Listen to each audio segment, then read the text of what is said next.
Hello viewers, আসসালামু আলাইকুম। আশা করি তোমরা সকলেই ভালো আছো। ইটস মি জিমজন। তো বেশি কথা না বলে আজকের মূল ভিডিও শুরু করা যাক। জীবনে এমন একটা সময় আসে যখন চারপাশের সবাই মনে করিয়ে দেয় তুমি কিছুই পারবে না। বন্ধুরা দূরে সরে যায়, পরিবার বোঝে না, আর এই নিজের মনটাও ধৈর্য হারিয়ে ফেলে। তখনই আসল লড়াইটা শুরু হয়।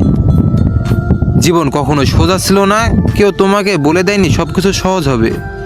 কিন্তু একটা সময় আসবে যখন তুমি একা হাঁটছো, পকেটে টাকাও নেই, কিন্তু তবু এগিয়ে যেতে হবে, কারণ পিছনে ফেরার কোনো পথ নেই। থেমে গেলেই হার, আর হার মানা মানেই স্বপ্ন থেকে সরে যাওয়া।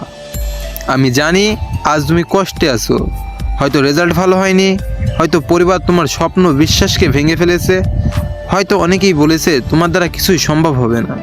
শুনে মনে হয় সত্যি তুমি কিছুই পারবে না, কিন্তু ভাই বিশ্বাস করো, এই কথাগুলো একদিন তোমার শক্তি হয়ে দাঁড়াবে।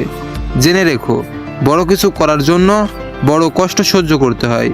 যারা আজ সফল তারা একদিন তোমার মতোই হেরে গিয়েছিল, কেঁদেছিল, একা ছিল, কিন্তু একটা জিনিস তারা কখনো হার মানেনি, তাদের আত্মবিশ্বাস ছিল।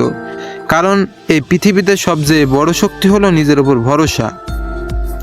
তুমি যদি এখনই লড়াই শুরু করো, যদি নিজের স্বপ্নকে গুরুত্ব দাও, তাহলে কয়েক বছর পর সেই মানুষগুলো আজ তোমাকে উপহাস করছে, তারাই তোমার সাফল্যের গল্প শোনাবে অন্যদের। মনে রেখো, রাত যত অন্ধকার, সকাল তত সুন্দর। তাই থামো না, কষ্ট করো, চেষ্টা চালিয়ে যাও। একটা সময় আসবে তুমি নিজেকে বিশ্বাস করতে পারবে না যে তুমি এতটা পরিবর্তন হয়েছো। নিজেকে নিয়ে নিজে গর্ব করবে আর বলবে, হ্যাঁ আমি পেরেছি। তো আজকে ভিডিওটি এই পর্যন্তই। যদি ভিডিওটি ভালো লাগে তাহলে অবশ্যই এই জিমজন ভাইয়ের চ্যানেলটিকে সাবস্ক্রাইব করে নতুন ভিডিওর জন্য অপেক্ষা করবে। ধন্যবাদ সকলকেই। ভালো থেকো, সুস্থ থাকো, খোদা হাফেজ।